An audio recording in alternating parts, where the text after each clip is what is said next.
আলোচনার শুরুতেই আপনাদেরকে একটি প্রশ্ন করি। এই যে ফেব্রুয়ারি, ডিসেম্বর, এপ্রিল রোজার আগে নির্বাচন যে আলোচনাটি হচ্ছে, এই সময় নির্বাচন হবে এই কথাটি আপনারা কি বিশ্বাস করেন? এই যে দুদিন আগে প্রধান উপদেষ্টার প্রেস সেক্রেটারি শফিকুল আলম হঠাৎ করে সন্ধ্যাবেলা প্রেস কনফারেন্স ডেকে বললেন যে প্রধান উপদেষ্টা নির্দেশ দিয়েছেন ডিসেম্বরের মধ্যে নির্বাচনের সমুদয় প্রস্তুতি সম্পন্ন করার জন্য, যাতে রোজার আগে নির্বাচন করা যায়।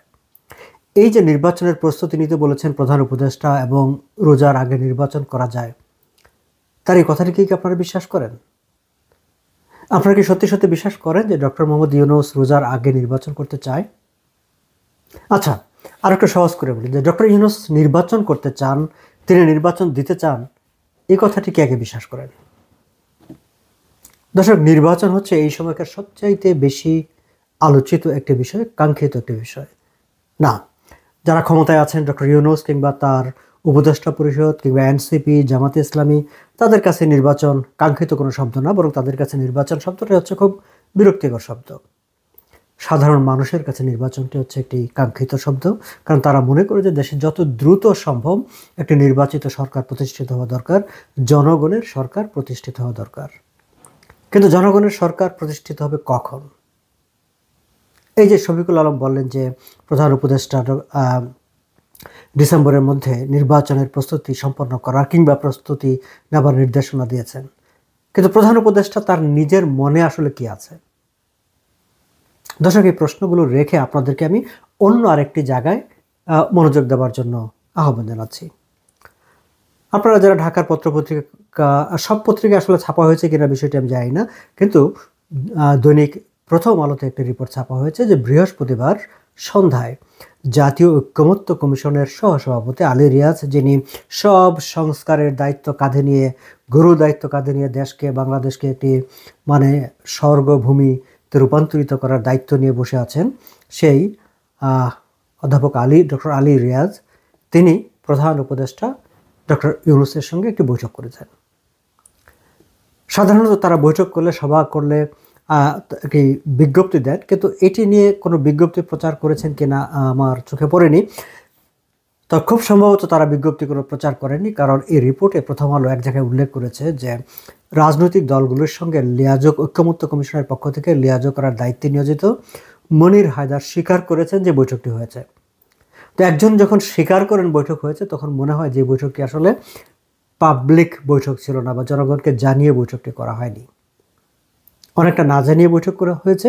এবং সেটি প্রথম আলো রিপোর্টার স্কুপ নিউজ হিসাবে, এক্সক্লুসিভ নিউজ হিসাবে জেনে গেছেন এবং খবর প্রকাশ করেছেন, এবং মনির হায়দার কনফার্ম করেছেন যে বৈঠকটি হয়েছে। এই বৈঠকের রিপোর্টটি আমি পড়ছিলাম প্রথম আলোতে, বেশ বড়সড় একটি প্রতিবেদন, এবং ভেতরের দিকে এসে কয়েকটি জায়গায় আমার চোখ আটকে গেছে, এবং আমার কাছে মনে হয়েছে এই তো হচ্ছে ডক্টর ইউনূসের অন্তরে, মনের মধ্যে কি আছে, তার মনে কি খেলা করে সারাক্ষণ, তার একটা ছাপ চিত্র এই রিপোর্টের এই জায়গাটি পাওয়া যাচ্ছে। ডক্টর ইউনূস আলী রিয়াজের সঙ্গে সেই বৈঠকে জাতীয় ঐক্যমত্য যে কমিশন, সেই কমিশন কি কাজ করছে, কতটুকু অগ্রগতি হয়েছে, রাজনৈতিক দলগুলোর সঙ্গে সংস্কারের ব্যাপারে কতটা ঐক্যমত্য হয়েছে, সেই সব বিষয়গুলো নিয়ে তিনি খোঁজখবর করেছেন, এরকমটি জানানো হয়েছে। এগুলো খুবই একেবারে ক্লিশে ব্যাপার, রুটিন ব্যাপার, একটা বৈঠকে এগুলো হয়ই। কিন্তু যে মূল জায়গাটি, সে মূল জায়গাটি হচ্ছে বৈঠকে বলা হয়েছে যে তিনি বলেছেন, ডক্টর ইউনূস তার নিজস্ব কিছু মতামত সেখানে পেশ করেছেন। সংস্কার করে তিনি তিনি নির্বাচন যে চান, এটি দর্শক আপনাদের নিশ্চয় মনে থাকবার কথা, একদম শুরু থেকে তিনি সবসময় বলে আসছিলেন যে প্রয়োজনীয় নির্বাচন সম্পন্ন করে তারপরে সংস্কার সম্পন্ন করে তারপরে নির্বাচন অনুষ্ঠিত হবে। তারপরে একটা সময় এসেছিলেন ছোট সংস্কার, বড় সংস্কার, কিন্তু কোনটি ছোট সংস্কার, কোনটি বড় সংস্কার, সেটি কিন্তু তিনি কখনো পরিষ্কার করে বলেননি। তারপর লন্ডনে তারেক রহমানের সঙ্গে যখন বৈঠক হলো, যেটিকে আমরা লন্ডন বন্দোবস্ত বলছি, সেই লন্ডন বন্দোবস্তের সময় ঘোষণায় তখন অবশ্য জানানো হয়েছিল যে ফেব্রুয়ারির মধ্যে নির্বাচন হতে পারে, তবে দৃশ্যমান কতগুলো সংস্কারের অগ্রগতি হতে হবে, বিচার অগ্রগতি হতে হবে, এরকম আরও কিছু তার শর্ত ছিল। শর্ত সাপেক্ষে তিনি বলেননি যে ফেব্রুয়ারির মধ্যে নির্বাচন হবে। ইনফ্যাক্ট ডক্টর ইউনূস কখনোই কোন সময়টায় নির্বাচন হবে সেটা নিয়ে স্পষ্ট করে কোনো বক্তব্য দেননি। গতকালকের বৃহস্পতিবারের মানে গতকালকের ঢাকার সময় সন্ধ্যায় আলী রিয়াজের সঙ্গে তার যে আলোচনাটি হয়েছে সে জায়গায় তিনি তার মন খুলে দিয়ে তার মনের ভিতরে যে কথাগুলো আছে সেগুলো প্রকাশ করে ফেলেছেন। তিনি জানিয়ে দিয়েছেন যে তিনি আসলে কয়েকটি সংস্কার করে নির্বাচন চান। সেই সংস্কারের মধ্যে প্রথমে আছে সাংবিধানিক পদগুলোতে স্বাধীনভাবে নিয়োগের ব্যবস্থা। দ্বিতীয় জায়গায় আছে ভবিষ্যতে কোনো দল চাইলেই যাতে সংবিধান পরিবর্তন করতে না পারে তা নিশ্চিত করে এমন একটি বিধান প্রবর্তন করা। তৃতীয়টি খুব বেশি গুরুত্বপূর্ণ না, নারী আসনে সরাসরি নির্বাচনের ব্যবস্থা করা।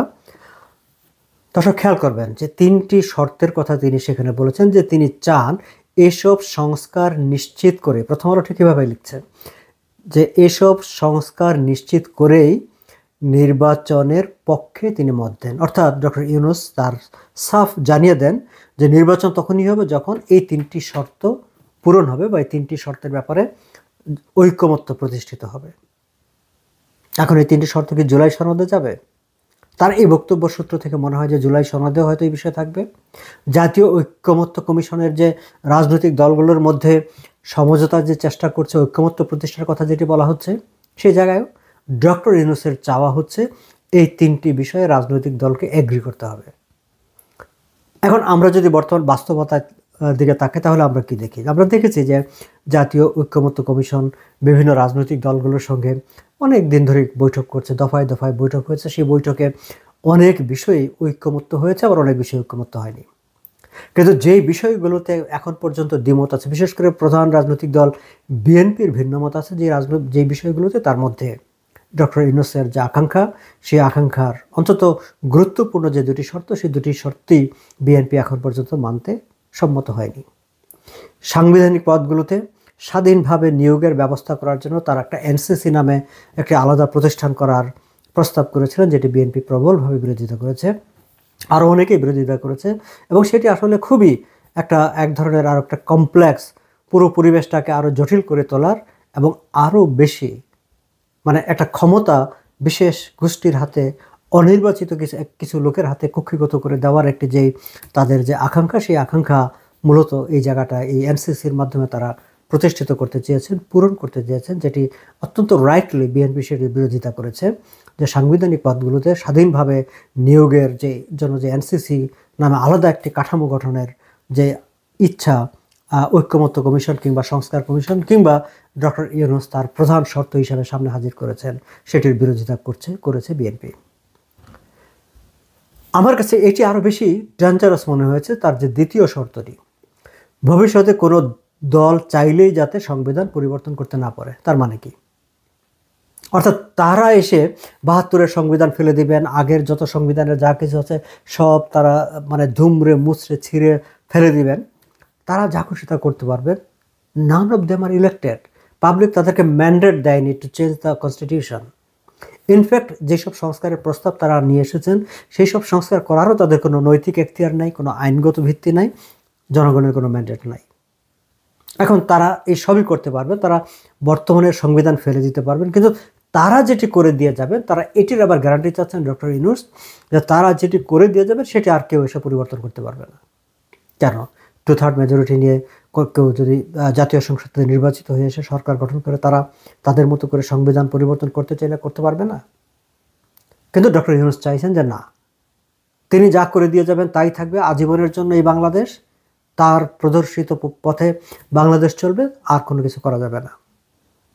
এবং তৃতীয়টি নারী আসনে, এবং এই জায়গাটি তো বিএনপি সহ প্রধান রাজনৈতিক দল, মূলত বিএনপি প্রধান রাজনৈতিক দল এবং আরও অনেকগুলো রাজনৈতিক দল ভিন্ন মত পোষণ করছে, তারা এটির সঙ্গেও একমত হচ্ছে না।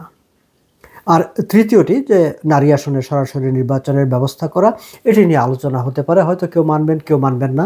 আমি নিজে মনে করি যে এখন আর নারীদের জন্য সংরক্ষিত আসন থাকার কোনো প্রয়োজন নেই। সব রাজনৈতিক দল তাদের মতো করে মনোনয়ন দেবে, তারা ভোটে দাঁড়াবে, জনগণ ভোট দিলে তারা নির্বাচিত হয়ে এসে সংসদে বসবে। বরং নারীদের জন্য সংসদে মানে প্রত্যেকটি রাজনৈতিক দলের তাদেরকে নমিনেশন দেওয়ার যে সংখ্যা নাম্বার, সেটি আরও বাড়িয়ে দেওয়া দরকার। আমি সেটি বরং প্রস্তাব করি। দর্শক, এবার যদি আমরা আবার পুরনো কথায় ফিরে যাই যে ডিসেম্বরের মধ্যে নির্বাচনের প্রস্তুতি সম্পন্ন করতে বলা হয়েছে, কিংবা তারেকের সঙ্গে বৈঠকে ফেব্রুয়ারির মধ্যে নির্বাচন হতে পারে প্রোভাইডেড যদি শর্ত পূরণ হয়, কিংবা রোজার আগে নির্বাচন হবে, এই আলোচনাগুলোকে যদি আমরা এই যে ডক্টর ইউনূসের 3টি থেকে 2টি শর্তের পাশাপাশি দাঁড় করাই, আপনাদের কি মনে হয়? আপনাদেরকে মনে হয় যে এই শর্তগুলো পূরণ করে এই সময়ের মধ্যে নির্বাচন হতে পারবে বা নির্বাচন হবে? আমার তো মনে হয় না। আমার তো বরং মনে হয় যে এই শর্তগুলো পূরণ হচ্ছে না কেন, এই নিয়ে দেন দরবার করতে করতে ডক্টর ইউনূস অনন্তকাল ক্ষমতায় বসে থাকার একটা অজুহাত খোঁজার চেষ্টা করবেন। আমি দেখলাম যে ডক্টর ইউনূস ডিসেম্বরের মধ্যে নির্বাচন আর প্রস্তুতি নিতে বলেছেন, বা ফেব্রুয়ারির মধ্যে নির্বাচন হবে, তার যে বক্তব্য প্রেস সেক্রেটারি বলেছেন, তার জন্য বিএনপি মহাসচিব মির্জা ফখরুল ইসলাম আবার ধন্যবাদও জানিয়েছেন। মনে হলো যে তিনি একটু খুশিও হয়েছেন, অ্যাটলিস্ট নির্বাচনের পক্ষে একটু একটু কথা বলেছেন। কিন্তু সমস্যা হচ্ছে যে মির্জা ফখরুল ইসলাম যাই চান না কেন, বা তার আমির খসরু মাহমুদ চৌধুরী, সালাউদ্দিন আহমেদরা ঢাকার রাস্তায় ঢাকায় বসে যে বক্তৃতা করেন না কেন, লন্ডন বন্দোবস্ত আবার সব কিছুকে উলটপালট করে দেয়। বিএনপির রাজনীতিটা হচ্ছে এখন এমন অবস্থা যে তারেক রহমানের একটি ধারা এবং মূল বিএনপির আরেকটি ধারা, এই দুটি ধারাকে সমন্বয় করা না গেলে নির্বাচনের প্রশ্নেও তারা একটি যে একক অবস্থানে দাঁড়াবে সেটিও সম্ভব হবে না। আর সেই বিষয়টি ডক্টর ইউনূস ভালো করে বুঝেছেন বলেই তিনি দৌড়ে লন্ডনে চলে গেছেন, গিয়ে সেখানে একটি লন্ডন বন্দোবস্তের ব্যবস্থা করে এসেছেন। এসে এখন তিনি এই শর্ত আবার তুলে ধরেছেন। হ্যাঁ, তিনি পাবলিকলি বলেননি, কিন্তু ঐক্যমত্য কমিশনকে তো তিনি সেই ইনস্ট্রাকশনে দিয়ে দিয়েছেন যে এগুলো না হলে আসলে নির্বাচন নিয়ে কোনো আলোচনা হবে না, নির্বাচন হবে না।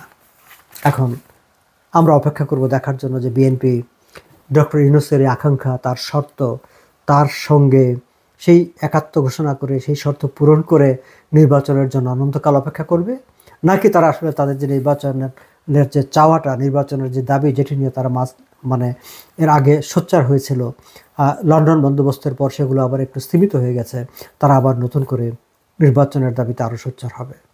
তবে একটি বিষয় পরিষ্কার, বাংলাদেশের বর্তমান আর্থসামাজিক যে অবস্থা, অর্থনৈতিক যে অবস্থা, আইনশৃঙ্খলা পরিস্থিতির যে অবস্থা, বাংলাদেশের ইতিহাসে কখনো এতটা অথর্ব, এতটা ব্যর্থ, এতটা অক্ষম শাসক কখনো শাসন করেনি।